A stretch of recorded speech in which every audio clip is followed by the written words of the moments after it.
Hello friends, YouTube channel English learning with Arun Shukla में आप लोगों का स्वागत है। वैसे तो आप लोगों ने टेंस के बारे में जानते हैं, लेकिन यहाँ मैं कुछ स्पेशल बातें बताने जा रहा हूँ। मैं इस वीडियो में मान के पढ़ा रहा हूँ कि आप लोगों को टेंस के बारे में जनरली जानकारी है। जो वीडियो मैं बनाता हूँ वो specially class UP board class 11 12th के लिए बनाता हूँ, लेकिन उस वीडियो को नहीं, जो इंग्लिश लर्नर हैं, जो इंग्लिश में बोलना चाहते हैं, the student are the candidate who wanted to speak in English who are interested, तो उसको यह वीडियो देखना बहुत जरूरी है। अगर इस वीडियो में कुछ खास बातें आपको समझ में आती हैं तो वीडियो को लाइक और शेयर करना न भूलें। चलिए देखते हैं वीडियो को। जनरली हम टेंस को 3 भागों में डिवाइड करते हैं, प्रेजेंट, पास्ट और फ्यूचर। प्रेजेंट का मतलब वर्तमान, पास्ट का मतलब जो बीत गया है और फ्यूचर का मतलब जो भविष्य में होने वाला है। अब जो इस टेंस बनाते हैं तो एक चीज हम दिमाग में नोट कर लें, without finished verb we can not make a sentence. बिना वर्ब के हम एक भी सेंटेंस बना नहीं सकते। इसका मतलब verb play a important role to make a sentence.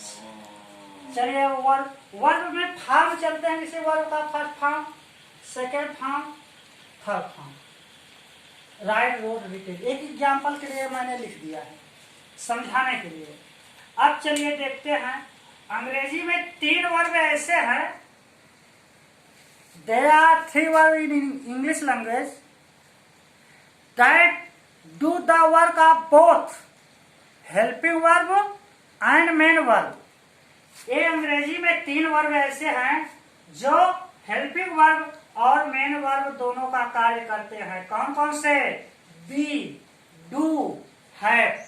कौन कौन से वर्ब हैं? Be, do, have.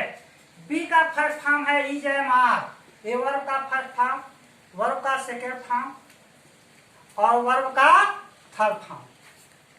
चलिए ए वर्ब, तो ए वर्ब का यानी बी का first form is, am, are, second form was, were, third form been. Do का first form do, does, second form did, third form done. Have का first form has, had, second form had, third form had. अब देखते हैं हम simple present tense, simple past tense and simple future tense. जैसे हम simple present tense को बनाने के लिए वर्ब का फर्स्ट फॉर्म आता है, सिंपल पास्ट बनाने के लिए वर्ब का second form, simple future tense बनाने के लिए विल या शैल के बाद वर्ब का फर्स्ट फॉर्म। क्लियर?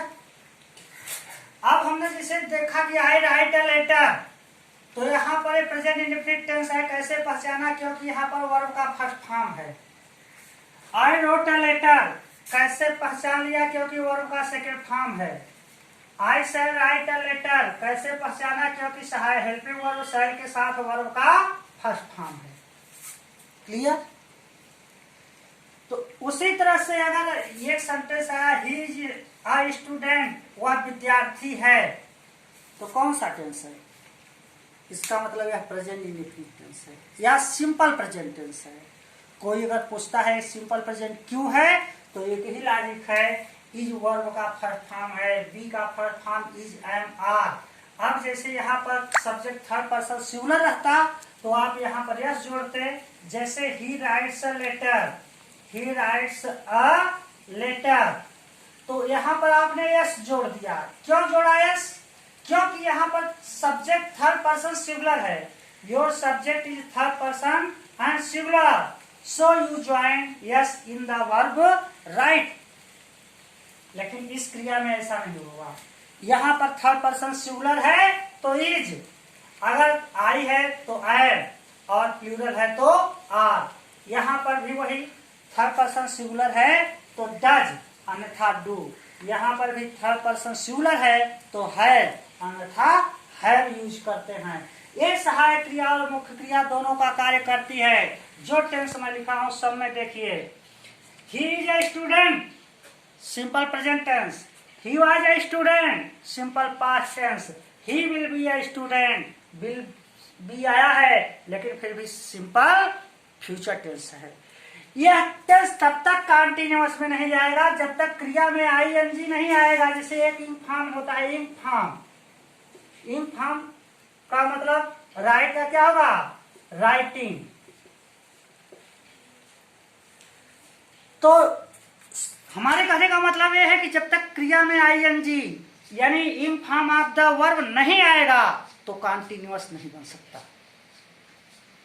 अगर इसी के साथ इज एम आर के साथ क्रिया में आईएनजी आ जाए तो present continuous tense, was verb के साथ क्रिया में आईएनजी आ जाए तो पास्ट कंटिन्यूअस टेंस, अगर विल बी शैल बी के साथ क्रिया में आईएनजी आ जाए तो फ्यूचर कंटिन्यूअस टेंस होता है। लेकिन जब तक क्रिया में आईएनजी नहीं आया है तब तक इज एम आर जो है वो वर्ब का फर्स्ट फॉर्म है, मेन वर्ब का कार्य करता है और वहां टेंस होगा प्रेजेंट इंडेफिनिट टेंस या simple present tense. Was verb अगर मेन वर्ब है, अगर इसके साथ क्रिया में आईएनजी नहीं आया है तो वह होगा simple past tense. Will be shall be के साथ अगर क्रिया में आगे आईएनजी नहीं आया है तो होगा सिंपल फ्यूचर टेंस। जैसे वह महान योद्धा होगा, he will be a great warrior. Rahul Gandhi Bharat के अगले प्रधानमंत्री होंगे, Rahul Gandhi will be the next prime minister of India. वह प्रधानमंत्री है, he is a prime minister. वह प्रधानमंत्री था, ही वाज प्राइम मिनिस्टर। वह प्रधानमंत्री होगा, he will be prime minister. He will be prime minister. तुम अच्छे विद्यार्थी हो, you are a good student. तुम अच्छे विद्यार्थी थे, you were a good student. तुम अच्छे विद्यार्थी हो गए, you will be a good student. Clear? तो ये सिंपल प्रेजेंट और सिंपल पास्ट और सिंपल फ्यूचर में मैं बता रहा हूं। इसी तरह से डू डज है, जैसे मैंने लिखा he does not go to school, he does not go to school. Does को देखा तो समझ गया कि प्रेजेंट इंडेफिनिट टेंस है। He did not go to school, कौन टेंस हुआ, past indefinite tense. He will not go to school, तो कौन टेंस हुआ, फ्यूचर इंडेफिनिट टेंस। अब आइए देखते हैं हैज है, तो इसके बारे में हम जनरली जानते हैं। अब हम देखेंगे हैज है। जैसे हमने एक सेंटेंस लिखा आई हैव अ पेन या ही हैज अ पेन, उसके पास एक पेन है, तो यहाँ हैज के बाद वर्ब का थर्ड फॉर्म एब्सेंट है यानी नहीं है। इसका मतलब जब तक थर्ड फॉर्म नहीं आएगा तो ये क्या होगा, सिंपल प्रेजेंट टेंस। क्यों होगा, क्योंकि हैज भी वर्ब का फर्स्ट फॉर्म है। यहाँ सब्जेक्ट थर्ड पर्सन सिंगुलर है तो हैज हमने यूज किया। अगर यह थर्ड पर्सन सिंगुलर सब्जेक्ट न होता तो हैज की जगह हैव लगती। Clear? He had a pen, उसके पास एक पेन था। यहाँ सिंपल पास्ट टेंस है। क्यों सिंपल पास्ट है, क्योंकि had is the second form of the verb. In this sentence, had is doing the work of main verb. So this sentence is written in past indefinite tense or simple past tense. He will have a pen, उसके पास एक pen होगा। have यहाँ verb का first form के रूप में use हुआ है will, और will के बाद आया है तो हेल्पिंग वर्ब will या shall के बाद जब वर्ब का फर्स्ट फॉर्म आता है तो कौन टेंस होता है, फ्यूचर इंडेफिनिट टेंस। आप जानते हैं क्योंकि वीडियो को बनाते समय पहले ही मैंने बताया कि मैं ये मान के चल रहा हूँ कि आप लोगों को जनरली टेंस आता है, इसलिए विल के बाद वर्ब का फर्स्ट फॉर्म आया तो यहाँ कौन टेंस बनता है, फ्यूचर इंडेफिनिट टेंस या सिंपल फ्यूचर टेंस। तो विल के बाद हैव आया है तो कौन सा टेंस होगा, सिंपल फ्यूचर टेंस। इसके बाद जब तक वर्ब का थर्ड फॉर्म नहीं आएगा तब तक ये फ्यूचर परफेक्ट नहीं होगा। यहाँ हैड के बाद जब तक वर्ब का थर्ड फॉर्म नहीं आएगा तब तक पास्ट परफेक्ट नहीं होगा। यहाँ हैज हैव के बाद जब तक वर्ब का थर्ड फॉर्म नहीं आएगा तब तक प्रेजेंट परफेक्ट नहीं होगा, क्योंकि परफेक्ट बनाने के लिए वर्ब का थर्ड फॉर्म आना जरूरी है और कंटिन्यूअस बनाने के लिए क्रिया में आईएनजी का आना जरूरी है। इसलिए ये सहायक क्रिया जो है, मतलब ये जो 3 वर्ब हैं बी, डू और हैव, जिसे हम प्राइमरी ऑक्सिलरी के नाम से जानते हैं, यह सहायक क्रिया और मुख्य क्रिया दोनों का कार्य करती हैं और इनका इस तरह से यूज होता है। अब जैसे हमको बोलना है कि सभी लोग महान हैं, ऑल आर ग्रेट, कुछ लोग महान पैदा होते हैं, सम आर बॉर्न ग्रेट। तो जब यहाँ पर ये मेन वर्ब का काम करता है तो इसका प्राय अर्थ होता है, होते हैं, होती है, निकलता है, लेकिन जरूरी नहीं है कि यही निकलेगा। जैसे मान लीजिए, ठीक है, गरीब लोग ईमानदार होते हैं, तो द पुअर आर ऑनेस्ट। अब हमने सेंटेंस लिखा the poor are honest, the poor are honest.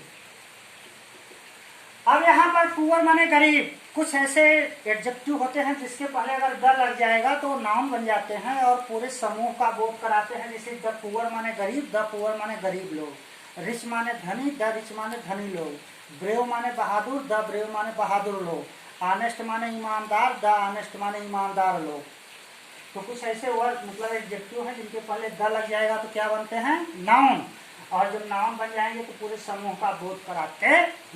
अब द पुअर आर ऑनेस्ट, गरीब लोग ईमानदार होते हैं। तो यहाँ पर आर जो है क्या है, कौन सा टेंस है, सिंपल प्रेजेंट टेंस। तो आई होप कि आपको ये वीडियो समझ में आया होगा।